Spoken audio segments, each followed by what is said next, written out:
नमस्कार दोस्तों, स्वागत है आपका ITI एग्जाम सॉल्यूशंस में। दोस्तों आज हम इसरो NRSC का पेपर सॉल्व करेंगे और सेम पैटर्न का क्वेश्चन आपका इसरो URSC में आने वाला है। तो आप इसरो NRSC के पेपर से इसरो URSC के पेपर की तैयारी इजीली कर सकते हैं। इस क्वेश्चन का फुल सोल्यूशन मैंने अपने टेलीग्राम लिंक पे ऑलरेडी डाल दिया है, तो आप वहां से इसका सोल्यूशन डाउनलोड कर सकते हैं। तो चलिए दोस्तों, क्वेश्चन सॉल्व करना स्टार्ट करते हैं। क्वेश्चन नंबर 1 है, if 3 capacitor of 5, 10 and 15 farad capacitance are connected in parallel, what is the resultant capacitance. 3, 5, 10 और 15 फैराड के कैपेसिटर समांतर में यदि जोड़े हुए हैं तो प्रभावी धारिता क्या होगी। दोस्तों जब हम 3 कैपेसिटर को पैरेलल में जोड़ते हैं, एक कैपेसिटर, 2 कैपेसिटर और ये 3 कैपेसिटर्स, तो इनका कैपेसिटेंस डायरेक्टली ऐड हो जाता है, C1 plus C2 plus C3। तो हमें कैपेसिटर की वैल्यू क्या क्या दे रखी थी, यहाँ पे 5 फैराड एक कैपेसिटर की, दूसरे कैपेसिटर की 10 फैराड और तीसरे कैपेसिटर की 15 फैराड। तीनों को ऐड करेंगे तो आएगा दोस्तों 30 फैराड। सो दोस्तों इसका राइट आंसर होगा option number D, 30 farad. Question number 2 है, XLPE क्या है, what is XLPE। A, excess load per event, B, cross link polyethylene, C, extra load power for earth and D, exline polyethylene. दोस्तों XLPE cable को बोला जाता है cross link polyethylene cable. दोस्तों हम क्रॉस को साइन में किस तरह से लिखते हैं, इसको ऐसे लिखते हैं, तो इसीलिए इसका नाम XLPE केबल लिखा है। ये X जो है ये क्रॉस को दर्शा रहा है, तो X से आप कंफ्यूज मत होना, X का मतलब होता है क्रॉस। तो ये XLPE केबल कहाँ पे यूज होती है, ये पावर ट्रांसमिशन और डिस्ट्रीब्यूशन में यूज होती है, और इसकी इलेक्ट्रिकल प्रॉपर्टी काफी ज्यादा अच्छी होती है, इसकी थर्मल प्रॉपर्टी काफी ज्यादा अच्छी होती है, साथ में इसकी मैकेनिकल प्रॉपर्टीज भी काफी ज्यादा अच्छी होती है। तो इसीलिए हम इस केबल को आमतौर पर पावर और डिस्ट्रीब्यूशन सिस्टम में यूज करते हैं। अगर हम इसके बेनिफिट की बात करें, XLPE केबल की काफी अच्छी डाइलेक्ट्रिक स्ट्रेंथ होती है। जितनी अच्छी डाइलेक्ट्रिक स्ट्रेंथ होगी किसी भी केबल की, उतना ही ज्यादा उसका वोल्टेज ब्रेकडाउन लेवल होगा। इसका मतलब जितना ज्यादा वोल्टेज ब्रेकडाउन लेवल होगा तो उस केबल को हम हाई वोल्टेज एप्लीकेशन में यूज कर सकते हैं। इसकी मैकेनिकल प्रॉपर्टीज भी काफी अच्छी होती है। XLPE केबल एब्रेशन, केमिकल और मॉइस्चर को रेजिस्ट करती है, तो इसी वजह से ये केबल हार्श एनवायरनमेंट में काफी ज्यादा सुटेबल होती है। XLPE केबल की थर्मल प्रॉपर्टीज भी काफी अच्छी होती है। ये हायर ऑपरेटिंग टेम्परेचर में हम इसका इस्तेमाल कर सकते हैं, तो इसी वजह से हम XLPE केबल में हाई करंट लोड को भी अप्लाई कर सकते हैं। और दोस्तों XLPE केबल आग को भी रेजिस्ट करती है। अगर हम बात करें इसकी एप्लीकेशन की, तो XLPE केबल को अंडरग्राउंड पावर ट्रांसमिशन और डिस्ट्रीब्यूशन में यूज करा जाता है, और इसको मीडियम से हाई वोल्टेज एप्लीकेशन में भी यूज करा जाता है, क्योंकि इसकी डाइलेक्ट्रिक स्ट्रेंथ काफी ज्यादा अच्छी होती है। सो दोस्तों इसका राइट आंसर होगा option number B, cross link polyethylene cable. Question number 3 है, MCCB क्या है, what is MCCB। A, motor current circuit breaker, B, minimum current circuit breaker, C, moulded case circuit breaker and D, maximum current circuit breaker. दोस्तों MCCB को बोला जाता है moulded case circuit breaker, और दोस्तों MCCB काफी ज्यादा वर्सेटाइल इलेक्ट्रिकल प्रोटेक्शन डिवाइस है, यानी कि इसको अलग अलग एप्लीकेशन रेंज में यूज करा जा सकता है। और दोस्तों MCCB के क्या क्या एडवांटेज होते हैं, MCCB को डिफरेंट वोल्टेज रेंजेस और डिफरेंट फ्रीक्वेंसी रेंजेस के लिए यूज करा जा सकता है, और इसको अलग अलग करंट रेटिंग में भी यूज करा जा सकता है। इसकी करंट रेटिंग 15 एम्पेयर से लेकर 2500 एम्पेयर तक की हो सकती है, यानी कि करंट रेटिंग में कितना ज्यादा डिफरेंस है, इससे आप इसका अंदाजा लगा सकते हैं कि ये डिफरेंट एप्लीकेशन में कितना ज्यादा वर्सेटाइल है। और दोस्तों MCCB इक्विपमेंट को किससे प्रोटेक्ट करता है, ये इक्विपमेंट को थर्मल ओवरलोड से और शॉर्ट सर्किट से बचाता है। सो दोस्तों इसका राइट आंसर होगा option number C, moulded case circuit breaker. Question number 4 है, सामान्य लेड एसिड बैटरी के प्रति सेल का वोल्टेज क्या होगा। Standard voltage cell of a lead acid battery is A 12 volt, B 6 volt, C 2 volt and D 24 volt. दोस्तों ये मैंने एक टेबल तैयार करा है जिसमें डिफरेंट बैटरी की रेटिंग यहाँ पे प्रोवाइड की गई है। 2 तरह के हमारे सेल होते हैं, एक प्राइमरी सेल होता है, एक सेकेंडरी सेल होता है। तो प्राइमरी सेल और सेकेंडरी सेल में क्या मेन डिफरेंस होता है, सेकेंडरी सेल हमारे रिचार्जेबल सेल होते हैं, उनको बार बार रिचार्ज करके उसकी एनर्जी को दोबारा यूज करा जा सकता है। अगर हम कार्बन जिंक की बात करें तो इसकी रेटिंग होती है 1.5, जिंक क्लोराइड की 1.5, मैग्नीज एल्कलाइन की 1.5, लिथियम की 2.95, मरकरी की 1.35। लेड एसिड की वोल्टेज रेटिंग होती है 2.2, निकल आयरन की वोल्टेज रेटिंग होती है 1.36, निकल कैडमियम की वोल्टेज रेटिंग होती है 1.25, सिल्वर जिंक की वोल्टेज रेटिंग होती है 1.86 और सिल्वर कैडमियम की वोल्टेज रेटिंग होती है 1.1। तो इस टेबल को आप याद कर लेना। सो दोस्तों इसका राइट आंसर होगा option number C, 2 volt. Although ये 2.2 वोल्ट के आसपास है, तो इसलिए हमने ऑप्शन नंबर सी को सिलेक्ट करा है। क्वेश्चन नंबर 5 है, SPV सेल क्या होते हैं, what is SPV cell. A, special purpose voltage cell, B, special photovoltaic cell, C, sun power voltage cell and D, solar photovoltaic cell. दोस्तों SPV की full form होती है सोलर फोटोवोल्टिक सेल, और जैसे इसका नाम दर्शा रहा है ये क्या करता है, ये लाइट एनर्जी को कन्वर्ट करता है इलेक्ट्रिकल एनर्जी में, जो कि एक सोलर पैनल का काम होता है। दोस्तों सोलर क्या रेफर कर रहा है, ये सन की एनर्जी को रेफर कर रहा है। फोटोवोल्टिक दोस्तों एक प्रोसेस है जिसमें हम लाइट एनर्जी को कन्वर्ट करते हैं इलेक्ट्रिकल एनर्जी में। और दोस्तों यहाँ पे सेल क्या है, सेल है इंडिविजुअल यूनिट जो फोटोवोल्टिक प्रोसेस को कंप्लीट कर रही है। सो दोस्तों इसका राइट आंसर होगा option number D, solar photovoltaic cell. Question number 6 है, सर्किट को तोड़े बिना विद्युत धारा को मापने का उपकरण क्या है। Instrument used to measure current without breaking the circuit is A, galvanometer, B, potentiometer, C, clamp meter and D, precision ammeter. दोस्तों अगर हमें बिना सर्किट को तोड़े हुए करंट को मेजर करना है तो हम यूज करते हैं क्लैंप मीटर का। क्लैंप मीटर को दोस्तों टोंग टेस्टर भी बोला जाता है। अगर क्वेश्चन में टोंग टेस्टर आता है तो आप कंफ्यूज मत होना, इसका मतलब क्लैंप मीटर ही है। और क्लैंप मीटर का वर्किंग प्रिंसिपल क्या है, ये इलेक्ट्रोमैग्नेटिक इंडक्शन के प्रिंसिपल पे काम करता है। जब भी करंट कंडक्टर से फ्लो करेगा तो ये एक मैग्नेटिक फील्ड को क्रिएट करेगा। और दोस्तों क्लैंप मीटर के अंदर लगा होता है करंट ट्रांसफॉर्मर,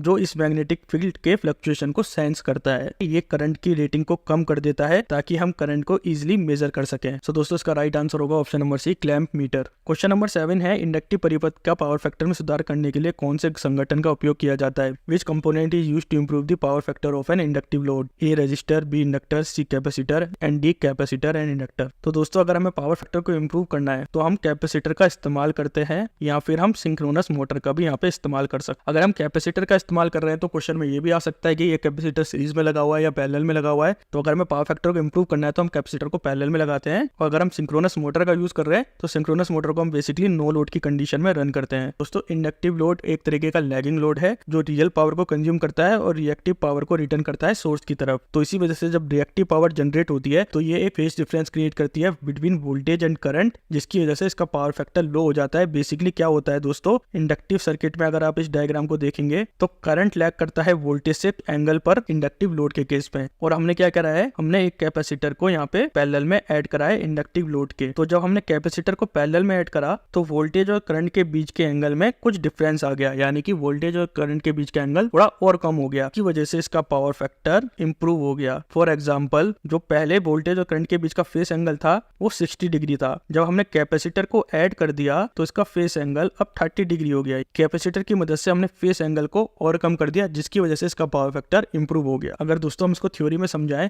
तो कैपेसिटर का बिहेवियर इंडक्टर के बिल्कुल अपोजिट होता है। और दोस्तों कैपेसिटर क्या करता है, ये रिएक्टिव पावर को जनरेट करता है। तो इसका मतलब क्या हुआ कि जो रिएक्टिव पावर कंज्यूम करी है इंडक्टिव लोड ने, उसको कंपेंसेट कर रहा है capacitor by generating reactive power. तो जब हम कैपेसिटर को पैरेलल में लगाते हैं तो ये इंडक्टर की रिएक्टिव पावर को कैंसल आउट करता है। और अगर दोस्तों पावर फैक्टर इंप्रूव होगा तो इसका क्या क्या एडवांटेज होगा, एनर्जी लॉसेस कम हो जाएंगे, यूटिलिटी चार्जेस कम हो जाएंगे, सिस्टम की एफिशिएंसी इंक्रीज हो जाएगी। सो दोस्तों इसका राइट आंसर होगा option number C, capacitor. Question number 8 है, रिएक्टिव पावर को किससे दर्शाया जाता है? Reactive power is denoted by A kW, B kVA, C kWh, D kVAR। दोस्तों रिएक्टिव पावर का सिंबल होता है Q और रिएक्टिव पावर को दर्शाया जाता है VAR या kVAR for kilovolt. Real power का सिंबल होता है P और इसको दर्शाया जाता है वाट से या किलोवाट से। दोस्तों जो पावर सोर्स और लोड के बीच में एक्सचेंज होती है due to inductance and capacitor, उसको दर्शाया जाता है रिएक्टिव पावर से। और दोस्तों अपरेंट पावर क्या है, यह है टोटल पावर, यानी कि both real power and reactive power, और इसे बोला जाता है अपरेंट पावर, जिसका सिंबल होता है S और इसे दर्शाया जाता है VA से। तो क्वेश्चन में कंफ्यूज मत होना, रिएक्टिव पावर होती है VAR,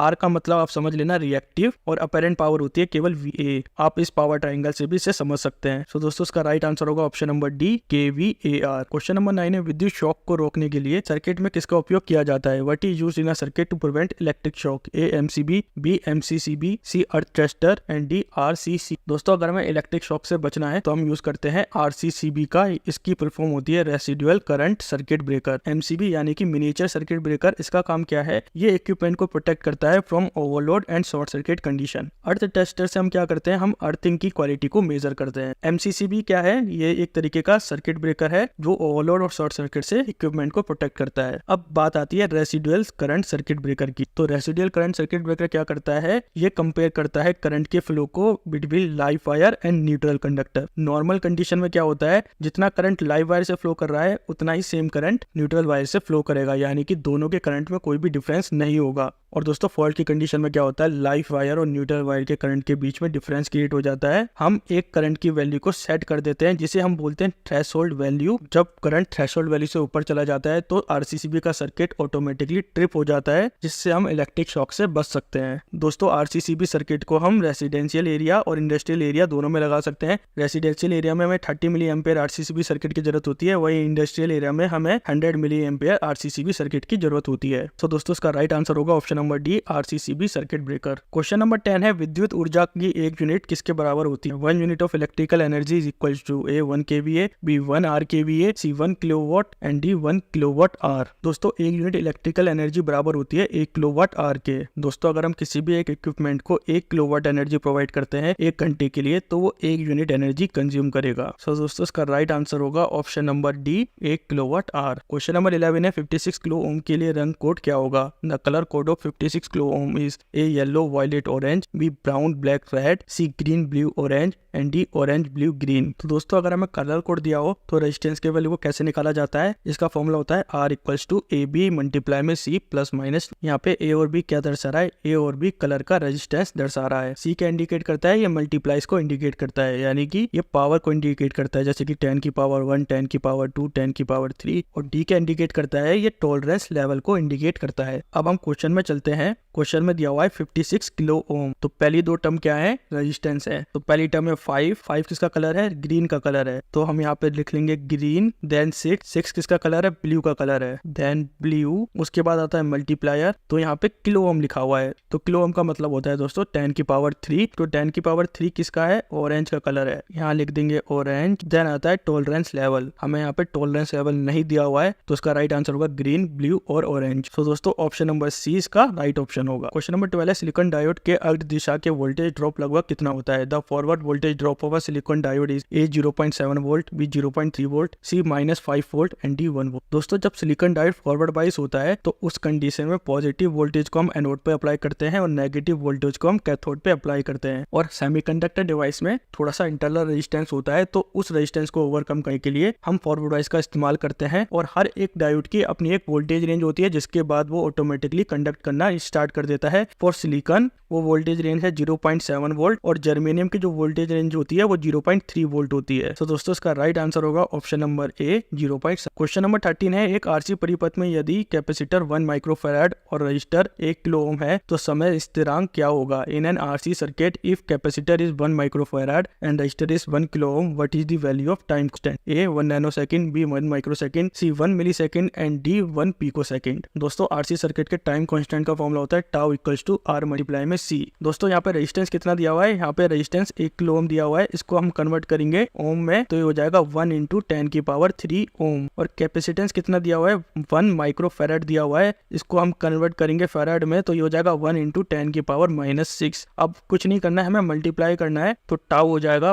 1 इंटू 10 की पावर 3 मल्टीप्लाई में 1 इंटू 10 की पावर -6। तो ये बचेगा दोस्तों 1 इंटू 10 की पावर -3 यानी कि 1 मिली सेकेंड, क्योंकि 10 की पावर 3 क्या होता है? ये मिली को दर्शाता है। सो दोस्तों इसका राइट आंसर होगा ऑप्शन नंबर सी 1 मिली सेकेंड। क्वेश्चन नंबर 14 है चुंबकीय क्षेत्र की कार्रवाई से प्रभाव में परिवर्तन रोकने वाला परिपथ तत्व यहाँ है। The circuit element which resist change in current through it by the action of magnetic field is called A resistor, B capacitor, C inductor and D transistor. दोस्तों सर्किट का वो एलिमेंट जो करंट के चेंजेस में बाधा उत्पन्न करता है वो होता है इंडक्टर, और सर्किट का वो एलिमेंट जो वोल्टेज के क्षेत्र में बाधा उत्पन्न करता है वो होता है कैपेसिटर। इंडक्टर क्या है? एक तरीके का पैसिव कंपोनेंट है, यानी कि ये एनर्जी को कंज्यूम करता है। दोस्तों इसमें वायर को घुमावदार चरणों में लपेटा जाता है और जब करंट इस कॉइल की वायर से पास करता है तो ये एक मैग्नेटिक फील्ड को क्रिएट करता है। और यहाँ पे एक इंपॉर्टेंट चीज आती है कि ये करंट को किस वजह से अपोज करता है, तो ये दर्शाया जाता है लेंस लॉ के नियम के अनुसार। तो दोस्तों लेंस लॉ का नियम क्या बताता है? जब इंडक्टर में करंट फ्लो करता है तो ये वोल्टेज को इंड्यूस करता है और जो वोल्टेज इंड्यूस हुआ है वही वोल्टेज उस करंट को अपोज करेगा, यानी कि जिस करंट ने वोल्टेज को जनरेट करा है वही वोल्टेज करंट को अपोज कर रहा है। तो इसी फिनोमेना को बोला जाता है इंडक्टिव रिएक्टेंस। तो इसी वजह से जब इंडक्टर में करंट इंक्रीज करने की कोशिश करेगा तो जो करंट ने वोल्टेज इंड्यूस करा है वही वोल्टेज करंट को रोकने की कोशिश करेगा। सो दोस्तों इसका राइट आंसर होगा option number C inductor. Question number 15 है एक 100 ओम प्रतिरोधकों को अपने टर्मिनलों के बीच 20 वोल्ट का सामना करने के लिए कितनी क्षमता का होना चाहिए? For a 100 ohm resistor to withstand 20 volt across its terminal what should be its power rating? तो यहाँ पे दोस्तों हमें दो चीजें दे रखी है, रेजिस्टेंस दे रखा है हमें 100 ओम का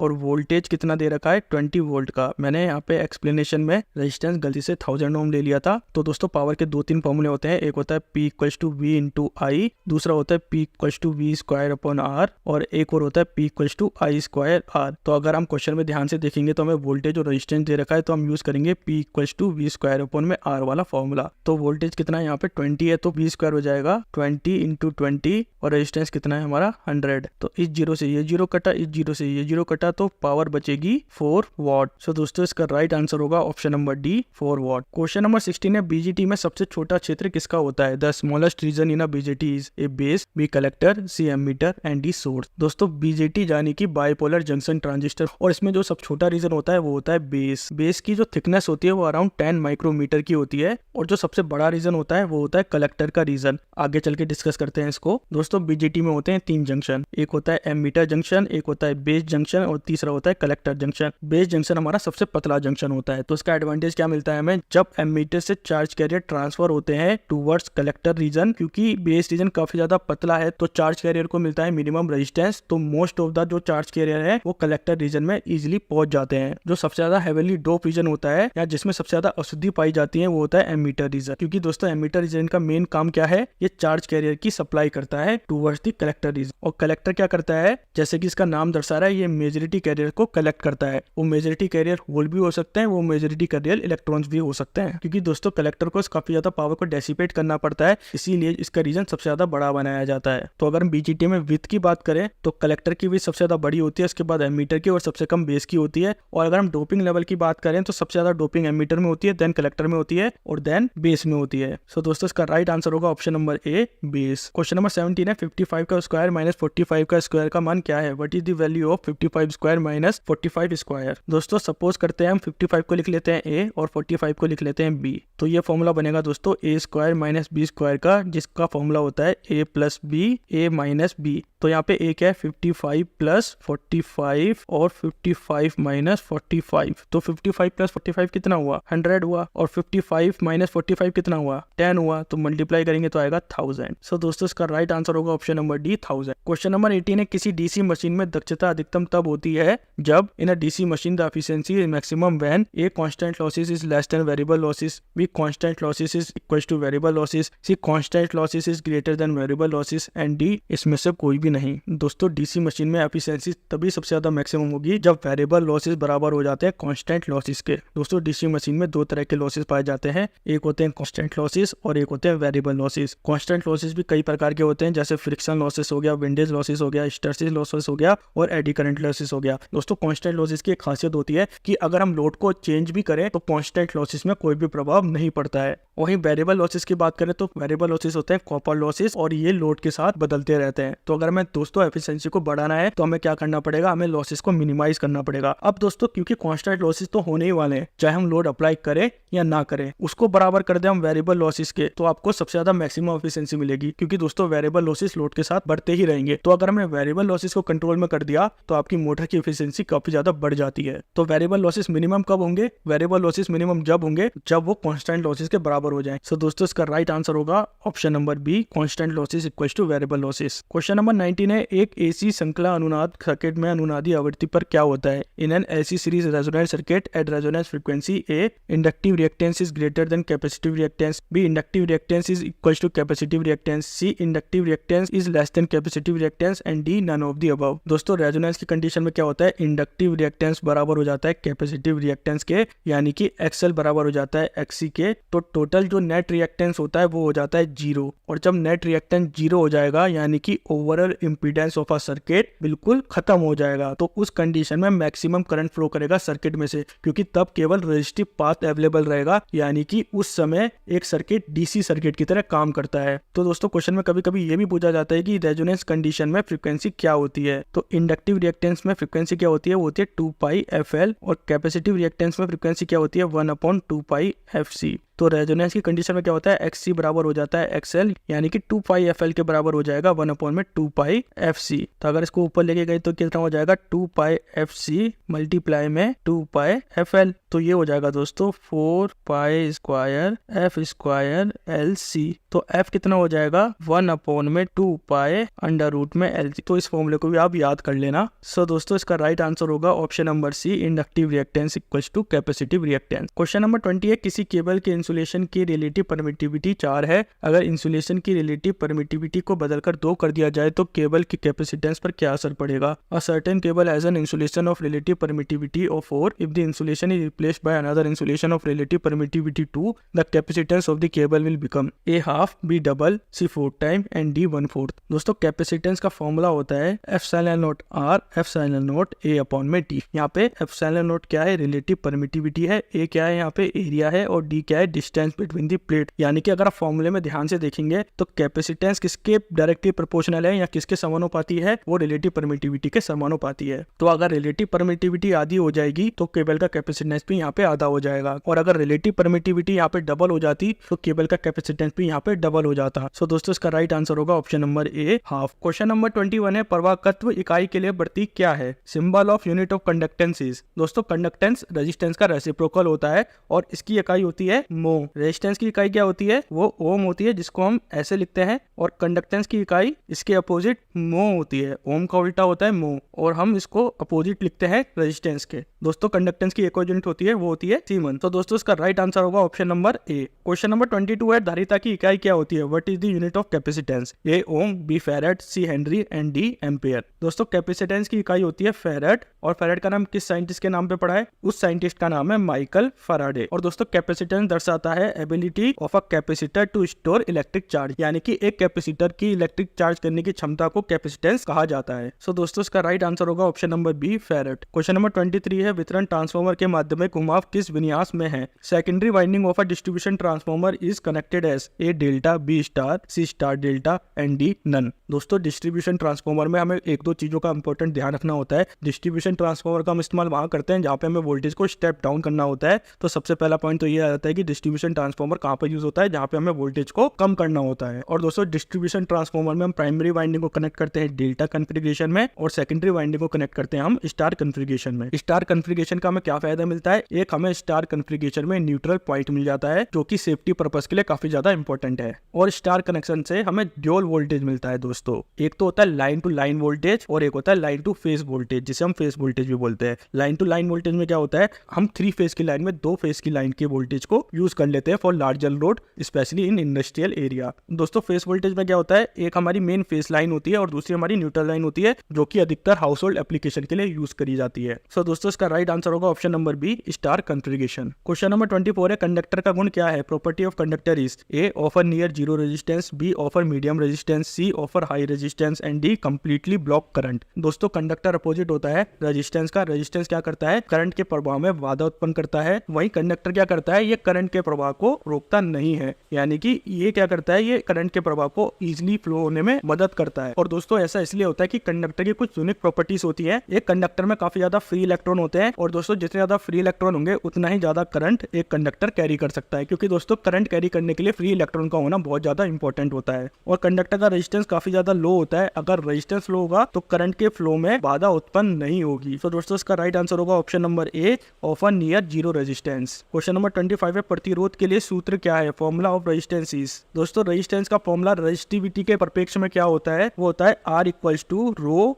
मल्टीप्लाई में लेंथ अपॉन में एरिया। यहाँ पे R दर्शा रहा है रेजिस्टेंस को, रो दर्शा रहा है रेजिस्टिविटी को, L दर्शा रहा है लेंथ को, और A दर्शा रहा है क्रॉस सेक्शनल एरिया को। तो अगर हम इस फॉर्मूले का ब्रेक डाउन करें तो रेजिस्टिविटी डायरेक्टली प्रोपोर्शनल होती है रेजिस्टेंस के। और रेजिस्टिविटी क्या दर्शाती है, ये मटेरियल प्रॉपर्टी की एबिलिटी होती है जो कि करंट के फ्लो को रजिस्ट करती है। तो जितनी ज्यादा रेजिस्टिविटी होगी उतना ही ज्यादा रेजिस्टेंस होगा, यानी कि उतना ही ज्यादा करंट के फ्लो में बाधा उत्पन्न होगी। तो इसको हम ऐसा भी बोल सकते हैं, जितनी कम मटेरियल की रेजिस्टिविटी होगी उतना ही मटेरियल अच्छा कंडक्टर होगा इलेक्ट्रिसिटी का। और यहाँ पे दोस्तों रेजिस्टेंस लेंथ के भी डायरेक्टली प्रोपोर्शनल होता है। इसका मतलब अगर वायर की लेंथ काफी ज्यादा लंबी होगी तो उतना ही ज्यादा वायर में रेजिस्टेंस होगा, और जितनी कम वायर की लेंथ होगी उतना ही कम रेजिस्टेंस होगा। और लास्ट और इंपॉर्टेंट पॉइंट है, रेजिस्टेंस इनवर्सली प्रोपोर्शनल होता है एरिया के, यानी कि अगर एक वायर की मोटाई ज्यादा है तो उस केस में उसका रेजिस्टेंस कम होगा, लेकिन अगर वायर की मोटाई पतली है या कम है तो उस केस में उसका रेजिस्टेंस ज्यादा होगा। यानी कि मोटाई के साथ साथ रेजिस्टेंस कम होता रहता है और मोटाई के कम होते होते रेजिस्टेंस बढ़ता रहता है। तो दोस्तों इसका राइट आंसर होगा ऑप्शन नंबर बी रो L अपॉन में A। क्वेश्चन नंबर 26 है, यदि 3 प्रतिरोध 4, 6, 12 ओम समांतर में जोड़े हुए हैं तो उनका तुल्य प्रतिरोध क्या होगा? 3 resistance 4, 6, 12 ohm are connected in parallel, their equivalent resistances. तो दोस्तों पहले एक डायग्राम बना लेते हैं जिसमें हमारे 3 रेजिस्टेंस पैरेलल में कनेक्ट होंगे। ये रेजिस्टेंस हो गया 4 ओम का, ये हो गया 6 ओम का, ये हो गया 12 ओम का। तो दोस्तों इसका इक्विवेलेंट रेजिस्टेंस क्या हो जाएगा, 1/R which is equal to 1/4 plus 1/6 plus 1/12। तो 1/R हो जाएगा, एलसीएम आएगा 12, 3 + 2 + 1, तो 1/R इक्वल टू 6/12 और R हो जाएगा दोस्तों 12/6 यानी कि 2 ओम। सो दोस्तों इसका राइट आंसर होगा ऑप्शन नंबर बी 2 ओम। क्वेश्चन नंबर 27 है, दो बल्ब 75 वाट स्लैश 230 वोल्ट और 125 वाट स्लैश 230 वोल्ट समांतर में जुड़े हुए हैं और उनका पावर फैक्टर 0.8 है। यदि ये लगातार 8 घंटे प्रतिदिन 1 महीने तक चमकते हैं तो कितनी ऊर्जा का खर्च होगा। 2 light 75 watt 230 volt and 125 watt 230 volt are connected in parallel and continuously glowing at 0.8 power factor for 8 hours per day for 1 month. Calculate unit consumed. दोस्तों जो हमें रेटिंग दी है बल्ब की वो दी है 75 watt 230 volt, यानी कि ये 230 वोल्ट क्या है, ये बल्ब की रेटिंग है। तो दोस्तों अगर हमें एक्चुअल वोल्टेज नहीं दिया हुआ है तो हम बल्ब की रेटिंग को इसका वोल्टेज मान सकते हैं। पहला पॉइंट ये हो गया। अगर दोस्तों आप क्वेश्चन में ध्यान से देखेंगे तो दोनों बल्ब की वोल्टेज रेटिंग सेम है और इनका पावर फैक्टर भी सेम है। तो हमें कुछ नहीं करना है, हमें 75 वॉट और 125 को ऐड कर लेना है। तो इसको ऐड करने पे आएगा 200 वॉट। अब ये बल्ब को हमने 1 महीने तक प्रतिदिन 8 घंटे चलाया। तो जब क्वेश्चन में 1 मंथ आए तो हम लेते हैं 30 डेज और क्वेश्चन में 1 ईयर आए तो हम लेते हैं 365 डेज, बशर्ते उसमें उसने क्वेश्चन में लीप ईयर ना लिखा हो। तो 1 मंथ में हम 30 दिन लेके चलते हैं, 31 दिन नहीं लेके चलते हैं। इस चीज का भी आपको ध्यान रखना है। अब बल्ब 30 दिन चला, प्रतिदिन 8 घंटे, तो ये टोटल घंटे चला है 240 घंटे। तो दोस्तों अब हमें इसमें क्या निकालना है कि इसने कितने किलोवाट पावर कंज्यूम करी है। तो वो हो जाएगा पावर इंटू टाइम। तो पावर कितना है 200 और टाइम कितना है 240, मल्टीप्लाई करेंगे तो आएगा 48,000 वॉट। अगर हम वॉट को कन्वर्ट करेंगे किलो वाट में तो हो जाएगा 48,000 अपॉन में 1000, इन 3 जीरो से ये 3 जीरो कटेंगे तो आएगा 48 किलो वाट। अगर हम ऑप्शन में देखेंगे तो ऑप्शन में कोई भी ऑप्शन मैच नहीं कर रहा है, ये ऑप्शन एक्चुअली में गलत है। इसका राइट आंसर होगा 48 किलोवाट। क्वेश्चन नंबर 28 है, 1 किलो कैलोरी कितने जूल के बराबर होती है। 1 kilo calorie is equal to how many joules. A 4817, B 4718, C 4184 and D 4172। दोस्तों कैलोरी हीट एनर्जी की CGS यूनिट होती है और इसकी SI यूनिट होती है जूल। और दोस्तों 1 कैलोरी में होते हैं 4.184 जूल। इसकी वैल्यू को आप याद कर लेना। तो 1 किलो कैलोरी में कितने जूल हो जाएंगे, बस सिंपल है, हमें 1000 को मल्टीप्लाई करना है 4.184 जूल से, तो ये निकल के आएगा 4184 जूल। सो दोस्तों इसका राइट आंसर होगा option number C 4184। Question number 28 है, डेल्टा कनेक्शन सर्किट में फेस वोल्टेज किसके बराबर होता है। Phase voltage in a delta connection circuit is equivalent to. दोस्तों डेल्टा कनेक्शन सर्किट में फेस वोल्टेज बराबर होता है लाइन वोल्टेज के, और लाइन करंट डेल्टा कनेक्शन में होता है √3 टाइम ऑफ फेस करंट। और दोस्तों डेल्टा कनेक्शन में जो पावर निकल के आती है वो निकल के आती है √3 मल्टीप्लाई में VL इंटू IL मल्टीप्लाई में cos phi। यहाँ पे VL क्या है, लाइन वोल्टेज है, IL क्या है, लाइन करंट है। सो दोस्तों इसका राइट आंसर होगा option number D, line voltage. Question number 30 है, जनरेटर में विद्युत प्रवाह की दिशा किससे परिभाषित की जाती है। Current flow direction in generator is defined by A Kirchhoff law, B left hand rule, C Lenz law and D right hand rule. दोस्तों हमें जनरेटर में करंट की डायरेक्शन का पता लगाना है तो हम फ्लेमिंग के राइट हैंड नियम का इस्तेमाल करते हैं दोस्तों। और फ्लेमिंग के राइट हैंड के नियम के अनुसार हम अपनी थंब को, हम अपने 4 फिंगर को और हम अपनी मिडल फिंगर को एक दूसरे के परपेंडिकुलर रखते हैं। तो उस केस में दोस्तों थंब कंडक्टर के मोशन की डायरेक्शन को दर्शाता है। 4 फिंगर यानी कि तर्जनी उंगली दर्शाती है मैग्नेटिक फील्ड को, और मिडल फिंगर यानी कि जो मध्य उंगली है वो डायरेक्शन ऑफ इंड्यूस EMF या उसके आउटपुट को दर्शाती है। दोस्तों इसमें एक और इम्पोर्टेंट पॉइंट है, हम राइट हैंड रूल का इस्तेमाल जनरेटर के लिए करते हैं और लेफ्ट हैंड रूल का इस्तेमाल हम मोटर के लिए करते हैं। सो दोस्तों इसका राइट आंसर होगा option number D, right hand rule. Question number 31 है, केबल को मैकेनिकल चोट से सुरक्षित करने में इसमें से किसका उपयोग किया जाता है। Which of the following protects a cable against mechanical injury. A armouring, B sheath, C bedding and D none. दोस्तों अगर हमें केबल को मैकेनिकल इंजरी से यानी कि यांत्रिक हानि से बचाना है तो हम आर्मरिंग का इस्तेमाल करते हैं। और दोस्तों जैसे कि आप इस डायग्राम में देख सकते हैं, ये जो पार्ट है ये है आर्मरिंग और ये पार्ट बना होता है गैल्वेनाइज्ड स्टील का या स्टील टेप का, जिसको केबल के अराउंड रैप करा जाता है या लपेटा जाता है। और क्योंकि दोस्तों ये स्टील का बना होता है तो ये केबल को काफी हद तक मैकेनिकल इंजरी से प्रोटेक्ट करता है। और दोस्तों ये मैकेनिकल इंजरी अधिकतर केबल को इंस्टॉलेशन और मेंटेनेंस के टाइम पे लगती है। और वो मैकेनिकल इंजरी कौन कौन सी हो सकती है, और वो हो सकती है दोस्तों क्रशिंग, बेंडिंग और पंक्चरिंग। दोस्तों बीडिंग लेयर एक फाइब्रस मटेरियल की बनी होती है जैसे कि जूट और हैसिंग टेप की, जो केबल के इनर कंडक्टर में अप्लाई करी जाती है और ये एक तरीके का कुशन प्रोवाइड करती है और इंसुलेशन भी प्रोवाइड करती है एक केबल को। और दोस्तों सीट लेयर केबल की आउटर मोस्ट लेयर होती है जो टिपिकली बनी होती है पॉलीविनाइल क्लोराइड की और किसी प्लास्टिक मटेरियल की, क्योंकि केबल को काफी हद तक एनवायरमेंटल प्रोटेक्शन प्रोवाइड करती है such such as moisture, dust, sunlight and chemical contamination. So दोस्तों इसका राइट आंसर होगा option number A, armouring. Question number 32 है, निम्नलिखित सिस्टम को आमतौर पर इस्तेमाल नहीं किया जाता है। The following system is not generally used. A 1 phase 3 wire, B 1 phase 4 wire, C 3 phase 3 wire and D 3 phase 4 wire. दोस्तों अधिकतर हम 1 फेज 4 वायर का इस्तेमाल नहीं करते हैं। एक तो मेन कारण यह है कि ये कॉस्ट इफेक्टिव बिल्कुल नहीं होता है। जो काम हमारा 1 फेज 3 वायर से हो सकता है, हम उसी के लिए अगर हम 1 फेज 4 वायर का इस्तेमाल करें तो ये फिजिबल भी नहीं होता है। सिंगल फेज 3 वायर का यानी कि 1 फेज 3 वायर का इस्तेमाल हम कहाँ करते हैं? हम ज्यादातर रेसिडेंशियल और स्मॉल कमर्शियल एप्लीकेशन में इसका इस्तेमाल करते हैं। इसमें दोस्तों 2 हमारे लाइव कंडक्टर होते हैं और एक न्यूट्रल कंडक्टर होता है और इसको स्प्लिट फेज सिस्टम भी बोला जाता है। और दोस्तों ये सिस्टम अधिकतर नॉर्थ अमेरिका या यूएसए में यूज होता है। दोस्तों हाई वोल्टेज ट्रांसमिशन के पर्पस के लिए हम 3 फेज 3 वायर का इस्तेमाल करते हैं। दोस्तों 3 फेज 4 वायर का इस्तेमाल हम अधिकतर पावर डिस्ट्रीब्यूशन में करते हैं, जिसमें हमारे 3 मेन फेज होते हैं और एक होता है न्यूट्रल।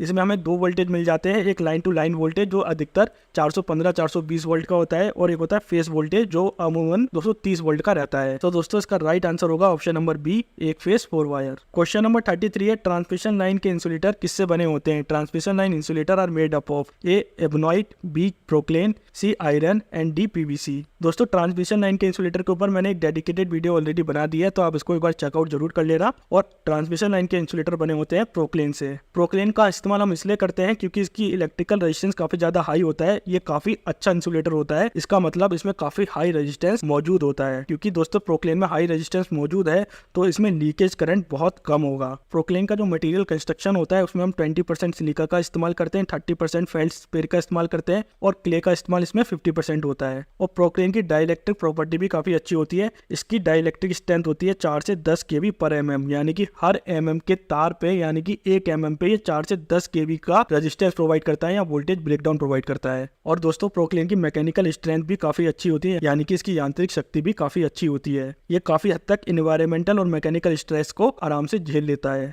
नेक्स्ट है इसका वेदर रेजिस्टेंस। प्रोक्लेन के अंदर काफी अच्छी वेदर रेजिस्टेंस क्वालिटी होती है। ये रेन, सनलाइट और टेम्परेचर वेरिएशन को इजीली हैंडल कर लेता है। और दोस्तों एक और इम्पोर्टेंट पॉइंट है कि प्रोक्लेन को शेप देना काफी ज्यादा इजीली होता है। इसको हम इजीली मोल्ड कर सकते हैं और इसको कॉम्प्लेक्स शेप में बदल सकते हैं। सो दोस्तों इसका राइट आंसर होगा ऑप्शन नंबर बी, चीनी मिट्टी प्रोक्लेन। क्वेश्चन नंबर 34 है, 4 पोल डीसी मशीन में in a 4 pole DC machine A all the 4 pole are north pole, B alternate pole are north and south and C all the 4 pole are south pole and D 2 north pole follow 2 south pole. दोस्तों DC machine के ऊपर भी मैंने एक dedicated video बनाई है, उसमें पूरा डीसी मशीन के कंस्ट्रक्शन के बारे में मैंने वहाँ पे सारे क्वेश्चंस करवा रखे हैं, तो उसको भी आप एक बार चेकआउट कर लेना। फिलहाल अगर हम बात करें डीसी मशीन के पोल्स की तो इसमें हम अल्टरनेट पोल का इस्तेमाल करते हैं, यानी कि एक पोल के बाद दूसरा अलग पोल होगा। जैसे कि आप इस फिगर में देख सकते हैं, एक हमारा नॉर्थ पोल है, उसके बाद साउथ पोल है, देन फिर से नॉर्थ पोल और देन अगेन साउथ पोल, यानी कि ये जो कन्फिगरेशन है ये अल्टरनेट कन्फिगरेशन है। दोस्तों डीसी मशीन में रोटेटिंग मैग्नेटिक फील्ड की रिक्वायरमेंट होती है ताकि हम आर्मेचर के रोटर में मैग्नेटिक फील्ड को इंड्यूस कर सके, और यही मैग्नेटिक फील्ड जनरेट करता है अल्टरनेटिंग नॉर्थ और साउथ पोल। अगर दोस्तों सारे पोल की डायरेक्शन सेम होगी, यानी कि सारे पोल नॉर्थ होंगे या सारे पोल साउथ होंगे,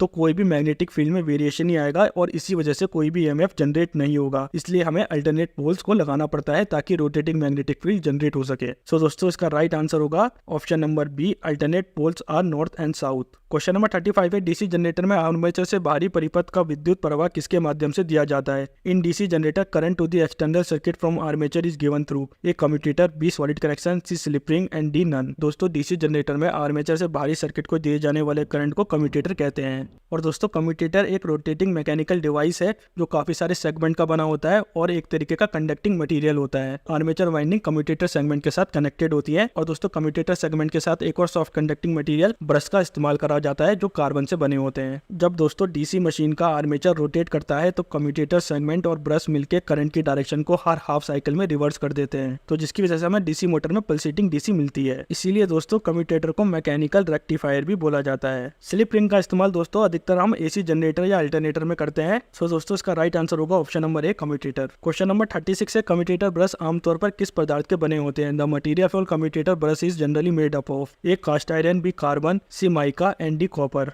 दोस्तों क्वेश्चन को ध्यान से पढ़ना, यहाँ पे कम्यूटेटर के बारे में नहीं पूछा है, यहाँ पे कम्यूटेटर ब्रशेस के बारे में पूछा है, तो हमें ब्रशेस के बारे में यहाँ पे बताना है। अगर हम कम्यूटेटर की बात करेंगे तो ये कॉपर के बने होते हैं, और अगर हम कम्यूटेटर ब्रश की बात करेंगे तो ये जनरली बने होते हैं कार्बन मटेरियल के। क्योंकि दोस्तों कार्बन की कुछ खास प्रॉपर्टी होती है, एक तो इसकी इलेक्ट्रिकल कंडक्टिविटी काफी अच्छी होती है जिसकी वजह से करंट का ट्रांसफर काफी ज्यादा इजीली हो जाता है आर्मेचर सर्किट में। और दोस्तों क्योंकि ये कार्बन ब्रशेस ब्रशेस का बना हुआ है तो कम्यूटेटर सेगमेंट में काफी कम वेयर एंड टेयर आपको देखने को मिलेंगे। और कार्बन की एक और इंपॉर्टेंट प्रॉपर्टी होती है, ये सेल्फ लुब्रिकेटिंग होता है, इसकी वजह से इसमें काफी कम फ्रिक्शन लॉसेस होते हैं, तो इसकी वजह से कम्यूटेटर सेगमेंट में स्पार्किंग भी काफी कम होती है। सो दोस्तों इसका राइट आंसर होगा option number B, carbon. Question number 37 है, एक हॉर्स पावर किसके बराबर होती है? 1 horse power is equal to A 746 watt, B 856 watt, C 723 watt and D 1000 watt. दोस्तों एक हॉर्स पावर इक्विवेलेंट होती है 746 वाट के। और दोस्तों हॉर्स पावर का इस्तेमाल हम मोटर और इंजन की मैकेनिकल आउटपुट को मेजर करने के लिए करते हैं। सो दोस्तों इसका राइट आंसर होगा option number A, 746 watt. Question number 38 है, डीसी सीरीज मोटर में अगर आर्मेचर पावर 50% कम हो जाए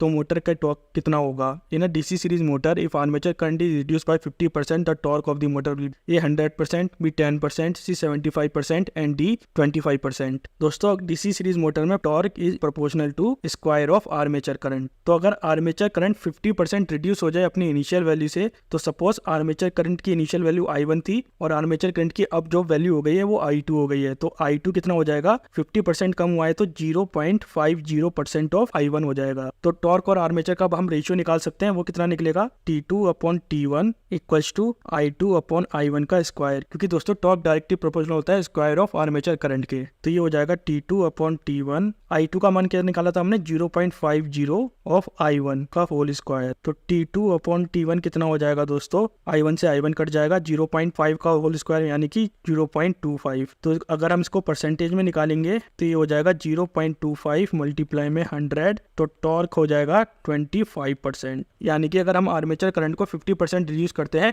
तो टॉर्क हो जाएगा 25%। सो दोस्तों इसका राइट आंसर होगा option number D. Question number 39 है, 3 फेज 415 वोल्ट 60 हर्ट्ज पूर्ण लहर डिस्टिकारी का लहर आवृत्ति क्या है? The ripple frequency of 3 phase 450 volt 60 hertz full wave rectifier is A 60 hertz, B 360 hertz, C 120 hertz and D 180 hertz. दोस्तों फुल वेव रेक्टिफायर के केस में हर फेज 2 बार रेक्टिफाई होता है एक साइकिल में। तो 3 फेज सिस्टम में नंबर ऑफ पल्स कितनी हो जाएंगी? वो हो जाएंगी 3 × 2 which is equals to 6 pulses. और दोस्तों रिपल फ्रीक्वेंसी को निकालने के लिए हम क्या करते हैं? हम लाइन फ्रीक्वेंसी को मल्टीप्लाई करते हैं नंबर ऑफ पल्सेस से। दोस्तों हम नंबर ऑफ पल्सेस ऑलरेडी निकाल चुके हैं एक फुल वेव रेक्टिफायर में, वो होती है 6। इसको आप याद भी कर सकते हैं। और फ्रीक्वेंसी कितनी है? 60 हर्ट्ज है। एक्चुअली में मैंने यहाँ पे 50 हर्ट्ज कर दिया है, लेकिन फ्रीक्वेंसी क्वेश्चन में 60 हर्ट्ज दी गई है, तो 6 × 60 होता है दोस्तों 360 हर्ट्ज। सो इसका राइट आंसर होगा option number B, 360 hertz. Question number 40 है, एक पूरी तरह से चार्ज हुए लेड एसिड बैटरी की स्पेसिफिक ग्रेविटी क्या है? अब fully charge lead acid battery has a specific gravity of A 1.25, A 1.15, C 1.35 and D 1.45। दोस्तों स्पेसिफिक ग्रेविटी मेजर करता है density of a liquid compare to density of a water. Density of a liquid यहाँ पे क्या होगा? Electrolyte solution होगा,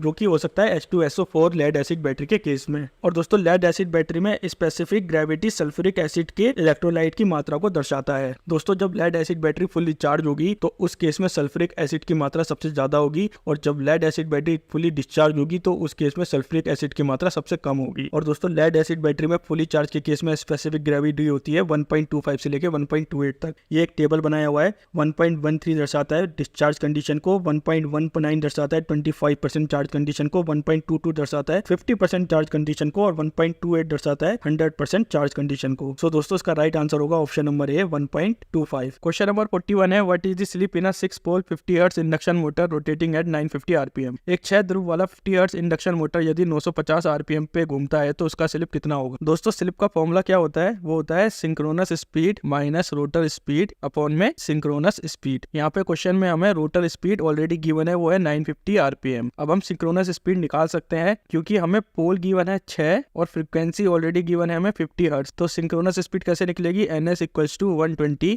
f upon में p। तो 120 × 50 अपॉन में 6, तो सिंक्रोनस स्पीड हो जाएगी 1000 आरपीएम। अब स्लिप निकल जाएगी 1000 माइनस 950 अपॉन में 1000, तो स्लिप हो जाएगी दोस्तों 0.05। अब हमें परसेंटेज में स्लिप को निकालना है, तो कुछ नहीं करना है, हमें 0.05 को मल्टीप्लाई करना है 100 से, तो ये परसेंटेज स्लिप निकल जाएगी, और वो निकल जाएगी दोस्तों कितनी? 5%। सो दोस्तों इसका राइट आंसर होगा option number C, 5%। Question number 42 है, find the number of poles of a 60 hertz alternator which is rotating at 900 RPM. एक 60 हर्ट्ज अल्टरनेटर यदि 900 आरपीएम पे घूमता है तो उसके कितने ध्रुव होंगे? बहुत सिंपल क्वेश्चन है, हमें सिंक्रोनस स्पीड का फॉर्मूला ऑलरेडी पता है, वो कितना होता है 120 f अपॉन में p। यहाँ पे सिंक्रोनस स्पीड कितनी दी गई है 900 आरपीएम, फ्रीक्वेंसी है 60 हर्ट्ज और पोल हमें निकालने हैं, तो पोल हो जाएगा 120 इंटू 60 अपॉन में 900। तो इस जीरो से ये कैंसिल आउट, इस जीरो से ये कैंसिल आउट, 3 3 जा 9, 3 4 जा 12 और 3 2 जा 6, तो 4 इंटू 2 कितना हो गया 8। तो नंबर ऑफ पोल की संख्या कितनी होगी 8 हो गई। सो दोस्तों ऑप्शन नंबर ए इसका राइट ऑप्शन होगा। क्वेश्चन नंबर 43 है, how many slip ring are there for a 3 phase star connected alternator having a rotating armature? 3 phase star विन्यास में जुड़े घूर्णन आर्मेचर वाले अल्टरनेटर में कितने स्लिप रिंग होते हैं? दोस्तों स्लिप का काम है रोटर और स्टेटर के बीच में इलेक्ट्रिक कॉन्टैक्ट को बनाना ताकि करंट कंटिन्यूअसली फ्लो कर सके। और दोस्तों स्लिप रिंग को कलेक्टर रिंग भी बोला जाता है और इसका मेन काम क्या है, ये डीसी एक्साइटेशन को ट्रांसमिट करता है रोटेटिंग वाइंडिंग ऑफ अल्टरनेटर। यहाँ पे 2 इंपॉर्टेंट पॉइंट आते हैं दोस्तों, अगर मशीन 5 kVA से कम की है तो हम रोटेटिंग आर्मेचर का यूज करते हैं, अगर मशीन 5 kVA से ज्यादा की है तो हम रोटेटिंग फील्ड का यूज करते हैं। दोस्तों रोटेटिंग आर्मेचर के केस में स्टेटर में डीसी फील्ड जनरेट होती है और एसी वोल्टेज इंड्यूस होती है रोटेटिंग आर्मेचर में, और वही इसका अपोजिट होता है रोटेटिंग फील्ड में, इसमें डीसी फील्ड जनरेट होती है रोटर में और एसी वोल्टेज इंड्यूस होता है स्टेटर में। दोस्तों डीसी एक्साइटेशन के केस में हमें नंबर ऑफ स्लिप रिंग कितनी चाहिए 2 चाहिए, 3 फेज डेल्टा कनेक्शन के केस में हमें नंबर ऑफ स्लिप रिंग 3 चाहिए और 3 फेज स्टार कनेक्शन के केस में हमें नंबर ऑफ स्लिप रिंग 4 चाहिए। तो आप इसको इस तरीके से याद कर सकते हैं, डीसी एक्साइटेशन में हमें केवल 2 वायर की जरूरत होती है तो नंबर ऑफ स्लिप रिंग हो गई 2, डेल्टा कनेक्शन में 3 वायर होते हैं तो नंबर ऑफ स्लिप रिंग हो गई 3, और स्टार कनेक्शन में 4 वायर होते हैं, एक वायर न्यूट्रल वाला भी होता है तो नंबर ऑफ स्लिप रिंग हो गई 4। तो आप इसको इस तरह से याद कर सकते हैं। सो दोस्तों इसका राइट आंसर होगा option number C 4। Question number 44 है, EMF generated is in the form of AC, इनमें से किस में EMF AC के रूप में है? A in DC generator only, B in AC generator only, C both in AC and DC generator and D none of the above. दोस्तों चाहे वो AC जनरेटर हो चाहे वो DC जनरेटर हो, पर दोनों के केस में जो EMF वेवफॉर्म जनरेट होगी वो किस फॉर्म में होगी, वो AC फॉर्म में होगी। और दोनों मोटर का वर्किंग प्रिंसिपल दोस्तों इलेक्ट्रोमैग्नेटिक इंडक्शन पर डिपेंड करता है। और दोस्तों इलेक्ट्रोमैग्नेटिक इंडक्शन का प्रिंसिपल क्या बताता है, जब भी मैग्नेटिक फील्ड चेंज होता है उस कंडीशन में EMF कंडक्टर में जनरेट होता है। और दोस्तों इस EMF जनरेशन को बोला जाता है डायनामिक इंड्यूस EMF। और दोस्तों यहाँ पे एक और इंपॉर्टेंट पॉइंट ध्यान देने वाली है, जो ये EMF जनरेट हो रहा है वो AC फॉर्म में इसलिए होता है क्योंकि दोस्तों मैग्नेटिक फील्ड की डायरेक्शन कंटिन्यूअसली चेंज होती है, तो इसी वजह से जो इनिशियल EMF जनरेट हो रहा है वो AC फॉर्म का होता है, बाद में हम कम्यूटेटर का यूज करके हम उसको DC में चेंज कर देते हैं। सो दोस्तों इसका राइट आंसर होगा option number C, both in AC and DC generator. Question number 45 है, 250 वोल्ट 50 वाट बल्ब का प्रतिरोध क्या है? What is the resistance of a 250 volt 50 watt bulb? Question में हमें क्या क्या गिवन है, हमें पावर गिवन है 50 वाट, वोल्टेज है 250 वाट, रेजिस्टेंस हमें निकालना है। पावर का फॉर्मूला होता है V²/R, तो पावर है 50, वोल्टेज है 250 इंटू 250,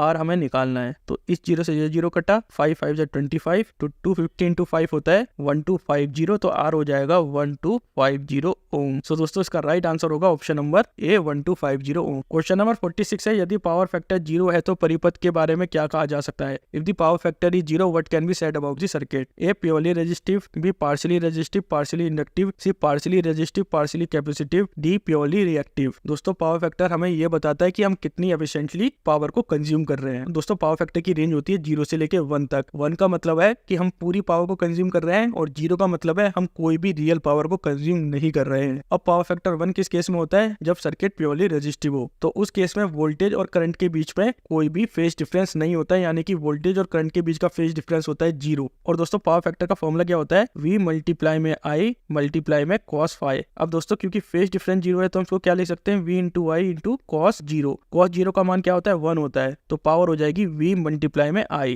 अगर सर्किट पार्शियली रेजिस्टिव है और पार्शियली इंडक्टिव है तो उस केस में क्या होगा? पावर फैक्टर होगा लैगिंग, क्योंकि इंडक्टिव लोड जहां भी लगता है वहां पे पावर फैक्टर लैगिंग हो जाता है। और लैगिंग के केस में क्या होता है? करंट लैग करता है वोल्टेज से कुछ एंगल पे, और जब सर्किट पार्शियली रेजिस्टिव हो और पार्शियली कैपेसिटिव हो उस केस में भी पावर फैक्टर लेस देन 1 रहता है, लेकिन पावर फैक्टर होता है लीडिंग, यानी कि करंट लीड करता है वोल्टेज से कुछ एंगल पर। लेकिन अगर सर्किट प्योरली कैपेसिटिव हो या प्योरली रेजिस्टिव हो तो उस केस में पावर फैक्टर होता है 0, यानी कि वोल्टेज और करंट का जो फेस एंगल होगा वो होगा 90 डिग्री का। इसका मतलब ये हुआ कोई भी हमने यूजफुल वर्क नहीं करा, यानी कि कोई भी हमने रियल पावर को कंज्यूम नहीं करा है। सो दोस्तों इसका राइट आंसर होगा option number D, purely reactive circuit. Question number 47 है, as the frequency decreases the inductive reactance of the circuit. आवृत्ति के कम होते जाने पर सर्किट के इंडक्टिव रिएक्टेंस पर क्या प्रभाव पड़ता है? A doesn't change, B increases, C decreases and D first increases then decreases. दोस्तों जैसे जैसे एसी करंट की फ्रीक्वेंसी डिक्रीज होगी तो उस केस में इंडक्टिव रिएक्टेंस भी डिक्रीज होगा। ऐसा इसलिए होता है, इंडक्टिव रिएक्टेंस डायरेक्टली प्रोपोर्शनल होता है फ्रीक्वेंसी के। इंडक्टिव रिएक्टेंस का फॉर्मूला क्या होता है, वो होता है XL इक्वल्स टू 2πfl, यानी कि फ्रीक्वेंसी का डायरेक्ट रिलेशन होता है इंडक्टिव रिएक्टेंस से। अगर फ्रीक्वेंसी बढ़ेगी तो इंडक्टिव रिएक्टेंस बढ़ेगा, और अगर फ्रीक्वेंसी कम होगी तो इंडक्टिव रिएक्टेंस कम होगा। सो दोस्तों इसका राइट आंसर होगा option number C, decreases. Question number 48 है, the area of a triangle with length of a base 10 centimetre is 20 centimetre square, what is the height of the triangle. अगर किसी त्रिभुज का आधार 10 centimetre और क्षेत्रफल 20 सेंटीमीटर स्क्वायर है तो उसकी ऊंचाई कितनी होगी। दोस्तों एरिया ऑफ ट्राइंगल का फॉर्मूला क्या होता है, हाफ बेस इंटू हाइट। तो हमें area of triangle already given है, वो कितना है 20 सेंटीमीटर स्क्वायर, और हमें बेस गिवन है वो कितना है 10 सेंटीमीटर। हमें निकालनी थी हाइट, और इस 2 से 10 कटेगा 5 टाइम, और इस 5 से ये 20 कटेगा 4 टाइम, तो हाइट हो जाएगी 4 सेंटीमीटर। सो दोस्तों ऑप्शन नंबर सी इसका राइट ऑप्शन। क्वेश्चन नंबर 50 है, यदि दो समांतर कंडक्टर में विद्युत प्रवाह एक ही दिशा में हो तो उनके बीच का बल कैसा होगा। When two parallel conductor carry current in the same direction, what is the force between them. A attractive, B no force, C repulsive, and D initially attractive then repulsive. दोस्तों जब दो पैरेलल कंडक्टर करंट को carry करते हैं same direction में तो उनके बीच के फोर्स में अट्रैक्शन होता है। दोस्तों जब करंट सेम डायरेक्शन में फ्लो करता है तो मैग्नेटिक फील्ड जनरेट होता है दोनों कंडक्टर के बीच में, और दोनों कंडक्टर का जो मैग्नेटिक फील्ड जनरेट हो रहा है वो सेम डायरेक्शन में पॉइंट आउट करता है। तो नेट फोर्स जो होता है, यानी कि दोनों कंडक्टर के मैग्नेटिक फील्ड का फोर्स वो ऐड हो जाता है। तो दोस्तों इसको आप फिगर से भी समझ सकते हैं, जब दो पैरेलल कंडक्टर सेम डायरेक्शन में करंट को कैरी करते हैं तो दोनों कंडक्टर मैग्नेटिक फील्ड को जनरेट कर रहे हैं, तो इनकी डायरेक्शन देखेंगे तो ये सेम डायरेक्शन में ही मैग्नेटिक फील्ड को जनरेट कर रहे हैं। तो इन्होंने जो मैग्नेटिक फील्ड जनरेट करा है वो दोनों का मैग्नेटिक फील्ड अब ऐड हो चुका है, जिससे कि एक और स्ट्रॉन्ग मैग्नेटिक फील्ड जनरेट हुआ है, क्योंकि अब दोनों का मैग्नेटिक फील्ड कंबाइन हो चुका है। सो दोस्तों इसका राइट आंसर होगा ऑप्शन नंबर ए, अट्रैक्टिव। क्वेश्चन नंबर 51 है, यदि मोटर की वाइंडिंग में बहती प्रवाह दुगनी हो जाए तो उत्पादित गर्मी पर क्या असर पड़ता है। If the current flowing through a motor winding is double then the heat produce will become A half, B double, C 4 time, and D 1/4। दोस्तों जूल के नियम के अकॉर्डिंग जो हीट जनरेट होती है उसका फॉर्मूला क्या होता है,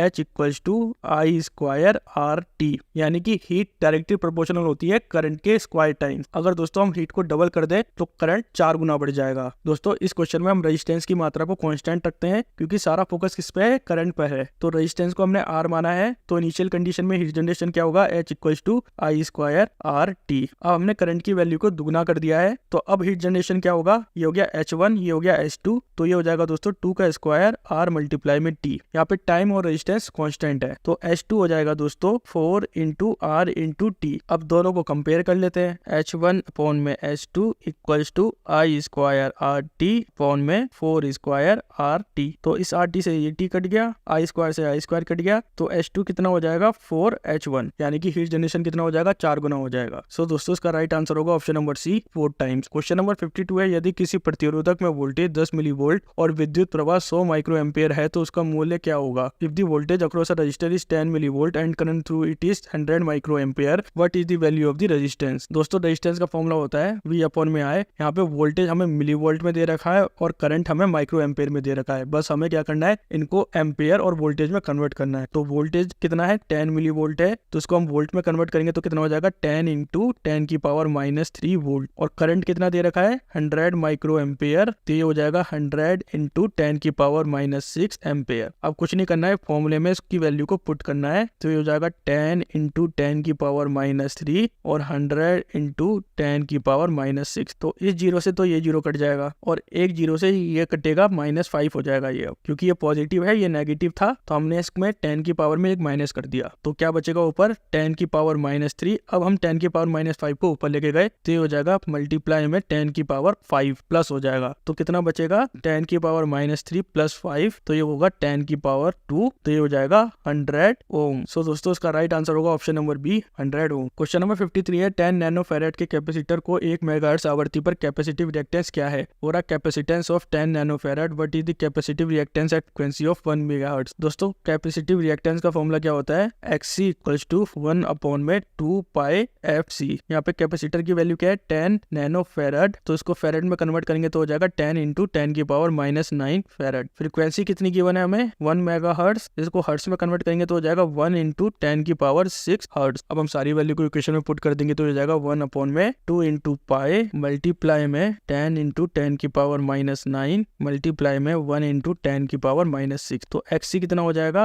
1 अपॉन में 2 पाई, हम 10 इंटू 10 की पावर -9 को क्या लिख सकते हैं 10 की पावर -8 मल्टीप्लाई में 1 इंटू 10 की पावर 6। तो 10 की पावर 10⁻⁸ और प्लस 10⁻⁶ कितना हो जाएगा 1/2π इंटू 10⁻⁻²। अब 10⁻⁻² को हम ऊपर लेके गए तो ये कितना हो जाएगा 10⁻²/2π और 10⁻² कितना होता है 100 होता है /2π। तो 2 से इसको काट सकते हैं 50 टाइम्स, तो ये बचेगा 50/π। सो दोस्तों इसका राइट आंसर होगा ऑप्शन नंबर सी 50/π ओम। क्वेश्चन नंबर 54 है, ग्राउंडिंग का उपयोग मूलतः किससे संरक्षित करने के लिए किया जाता है? Earthing is mainly necessary to give protection against A overload, B short circuit, C high temperature of conductor and D electric shock. दोस्तों मूल रूप से अर्थिंग का मुख्य काम क्या है? इलेक्ट्रिक शॉक से प्रोटेक्ट करना। अर्थिंग क्या करता है? एक लो रेजिस्टेंस पाथ को क्रिएट कर देता है ताकि अगर इनकेस कोई फॉल्ट करंट होता है या कोई लीकेज करंट होता है वो अर्थ के थ्रू सेफली पास कर सके। सो दोस्तों इसका राइट आंसर होगा option number D electric shock. Question number 55 है, एसी प्रणाली की तुलना में डीसी प्रणाली का क्या फायदा होता है? What is the advantage of DC system over AC system? Is A reactance, B no skin effect, C eddy current loss and D all of the above. दोस्तों डीसी सिस्टम के कई सारे एडवांटेज भी होते हैं और कई सारे डिसएडवांटेज भी होते हैं। आज हम बात करेंगे डीसी सिस्टम के एडवांटेज की। तो उसका मुख्य एडवांटेज क्या है कि डीसी सिस्टम में कोई भी स्किन इफेक्ट नहीं होता है। और दोस्तों स्किन इफेक्ट क्या होता है? जब करंट कंडक्टर के केवल आउटर सरफेस पे फ्लो करता है, उसके मिडल पार्ट से फ्लो नहीं करता है, उस केस को बोला जाता है स्किन इफेक्ट। यानी कि करंट का कंसंट्रेशन सबसे ज्यादा हाई कहाँ पे होगा? उसके सरफेस पे होगा। लेकिन डीसी सिस्टम के केस में क्या होता है? करंट इवनली डिस्ट्रीब्यूट होता है पूरे कंडक्टर के क्रॉस सेक्शन में। और ऐसा इसलिए मुमकिन हो पाता है क्योंकि करंट की डायरेक्शन डीसी में सेम रहती है, यानी कि करंट की डायरेक्शन में कोई भी बदलाव नहीं होता है। तो जब स्किन इफेक्ट कम होगा तो पावर लॉसेस भी कम हो जाएंगे। और दोस्तों डीसी सिस्टम में रिएक्टेंस भी नहीं होता है क्योंकि डीसी सिस्टम में इंडक्टिव और कैपेसिटिव रिएक्टेंस अवेलेबल नहीं होते हैं। रिएक्टेंस वहीं पे मौजूद होगा जहाँ पे इंडक्टिव रिएक्टेंस या कैपेसिटिव रिएक्टेंस मौजूद हो। दोस्तों लॉन्ग ट्रांसमिशन लाइन के केस में भी as compare to AC system DC system में लॉसेस कम होते हैं क्योंकि इसमें कई सारे एडिशनल लॉस नहीं होते हैं। जैसे इंडक्टिव रिएक्टेंस नहीं होता है, कैपेसिटिव रिएक्टेंस नहीं होता है, तो वहाँ पे लॉस कम हो गए। स्किन इफेक्ट नहीं होता है तो वहाँ पे लॉस कम हो गए। तो इस वजह से जो ओवरऑल लॉसेस होते हैं as compare to AC DC system में कम होते हैं। बाकी पीडीएफ में मैंने और भी एडवांटेज यहाँ पे दे रखे हैं, तो आप उसको एक बार रीड आउट जरूर कर लेना। सो दोस्तों इसका राइट आंसर होगा option number B no skin effect. Question number 56 है, वितरण लाइन में सर्वोच्च तार क्या है? The top most wire in a distribution line is A neutral, B earth, C phase and D कोई भी। दोस्तों डिस्ट्रीब्यूशन लाइन में जो टॉप मोस्ट वायर होता है वो होता है अर्थ वायर। अर्थ वायर को दोस्तों ग्राउंड वायर भी बोला जाता है और गार्ड वायर भी बोला जाता है। अगर क्वेश्चन में ग्राउंड वायर या गार्ड वायर का जिक्र होगा तो इसका मतलब है अर्थ वायर। और दोस्तों अर्थ वायर आसमानी बिजली से सिस्टम को प्रोटेक्ट करता है क्योंकि दोस्तों अर्थ वायर एक लो रेजिस्टेंस पाथ प्रोवाइड करता है। इनकेस अगर कभी लाइटनिंग स्ट्राइक हुई या कभी बिजली गिरी तो सारी बिजली सेफली ग्राउंड में डिस्चार्ज हो जाएगी। और दोस्तों आपने देखा होगा अर्थ वायर काफी पतली वायर होती है, यानी कि इसका रेडियस कम होता है क्योंकि दोस्तों जितना कम क्रॉस सेक्शनल एरिया होगा उतना ही ज्यादा रेजिस्टेंस होगा। और क्योंकि दोस्तों उसको लाइटनिंग स्ट्राइक को झेलना है उसके लिए उसका रेजिस्टेंस हाई होना जरूरी है। नहीं तो अगर कोई नॉर्मल वायर होगा तो लाइटनिंग स्ट्राइक में तो इतना ज्यादा वोल्टेज होता है, इतना ज्यादा करंट होता है कि वो तो झेल ही नहीं पाएगा। तो डिस्ट्रीब्यूशन लाइन में earth wire high Indus current को झेलने की क्षमता रखता है। सो दोस्तों इसका राइट आंसर होगा ऑप्शन नंबर बी अर्थ। क्वेश्चन नंबर 57 है, विद्युत ऊर्जा को लंबी दूरी तक पहुंचाने के लिए उच्च वोल्टेज लाइनों का उपयोग क्यों नहीं किया जाता? Electric energy is transported to long distance with high voltage line in order to A reduce skin effect, C reduce transmission fault and D increase cable life. दोस्तों हम लॉन्ग डिस्टेंस ट्रांसमिशन लाइन में high voltage का इस्तेमाल इसलिए करते हैं ताकि हम लाइन लॉसेस को कंट्रोल कर सकें। दोस्तों ट्रांसमिशन लाइन में कुछ ना कुछ लॉसेस तो होंगे क्योंकि केबल का अपना रेजिस्टेंस तो होता ही होता है, तो हम उस रेजिस्टेंस को तो हम नेग्लेक्ट नहीं कर सकते या उसको हम नेगोशिएट नहीं कर सकते हैं, तो वो लॉसेस तो होगा ही in the form of heat. अब दोस्तों हमारे पास पावर तो कांस्टेंट है और पावर का फॉर्मूला क्या होता है? V इंटू आई। अगर हमें पावर को कांस्टेंट रखना है तो हम वोल्टेज को बढ़ा सकते हैं या करंट को बढ़ा सकते हैं, यानी कि वोल्टेज और करंट में से हम किसी की वैल्यू को चेंज कर सकते हैं। तो मान के चलिए हमें 50 वॉट की पावर को सप्लाई करना है तो वोल्टेज कितना हो जाएगा 10 और करंट कितना हो जाएगा 5। या हम इसी 50 वॉट को कैसे सप्लाई कर सकते हैं? हम वोल्टेज को कर दे 25 और करंट को कर दे 2। तो दूसरे केस की efficiency as compare to first case थोड़ी ज्यादा होगी क्योंकि जो हीट लॉसेस होते हैं वो डायरेक्टली प्रोपोर्शनल होते हैं करंट के स्क्वायर टाइम। तो इसका मतलब ये हुआ जितनी ज्यादा करंट की वैल्यू होगी उतनी ज्यादा हीट लॉसेस होंगे। तो इसी वजह से हम क्या करते हैं, हम ट्रांसमिशन लाइन में हाई वोल्टेज का इस्तेमाल करते हैं, हाई करंट का इस्तेमाल नहीं करते। तो जितना ज्यादा हाई वोल्टेज होगा उतना ही कम करंट होगा और उतने ही कम हीट लॉसेस होंगे। सो दोस्तों इसका राइट आंसर होगा option number be reduce line losses. Question number 58 है, निम्नलिखित प्रतीक को पहचाने, आइडेंटिफाई द फॉलोइंग सिंबल। ये जो सिंबल दिया हुआ है इसको हमें पहचानना है। दोस्तों जो सिंबल दिया हुआ था वो था नैंड गेट का। दोस्तों नैंड गेट का आउटपुट 3 कंडीशन में हाई रहता है और एक कंडीशन में लो रहता है। वो एक कंडीशन कौन सी है? जब दोनों इनपुट हमारे हाई होंगे तो उस केस में जो नैंड गेट का आउटपुट होगा वो होगा लो,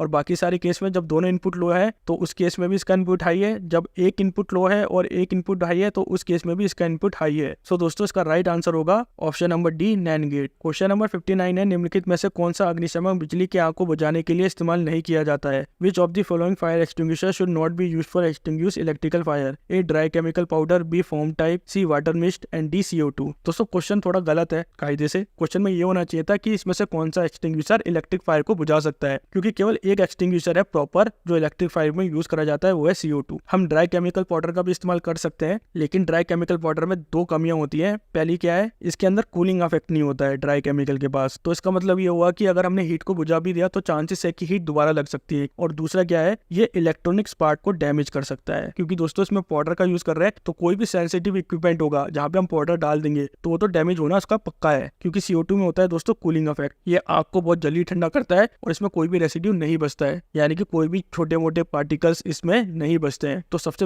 इफेक्टिव क्या है इसमें, CO2 है आग को बुझाने के लिए। हम ना ही फोम टाइप का इस्तेमाल करते हैं ना ही वाटर मिस्ट का इस्तेमाल करते हैं, क्योंकि दोनों में कहीं ना कहीं वाटर अवेलेबल होता है और इलेक्ट्रिकल सिस्टम में हम वाटर को इस्तेमाल नहीं करते हैं। क्वेश्चन नंबर 60 है, तेल का आग किस श्रेणी में वर्गीकृत किया गया है? Oil fire are classified as A class A, B class B, C class C and D none. दोस्तों ऑयल फायर होती है क्लास बी फायर। दोस्तों मुख्यतः 5 तरह की क्लास होती है, class A, class B, class C, class D, class C. Class A में आता है वुड, पेपर, क्लॉथ, रबड़, प्लास्टिक। जो नॉर्मल मटेरियल होते हैं वो क्लास ए में आते हैं। क्लास बी में क्या आते हैं, फ्लेमेबल लिक्विड, जैसे केरोसिन हो गया, पेट्रोल हो गया, डीजल हो गया। ये क्या है, ये ऑयल है और ये काफी ज्यादा फ्लेमेबल होते हैं, तो ये क्लास बी में आते हैं। क्लास सी फायर में आते हैं इलेक्ट्रिकल इक्विपमेंट और क्लास डी फायर में आते हैं कंबसेबल मेटल जैसे कि मैग्नीशियम, सोडियम, पोटेशियम। सो दोस्तों इसका राइट आंसर होगा option number B, class B fire. दोस्तों अगर ये वीडियो आपको पसंद आया है तो प्लीज इस वीडियो को लाइक कीजिए, हमारे चैनल को सब्सक्राइब कीजिए एंड थैंक्स फॉर वॉचिंग।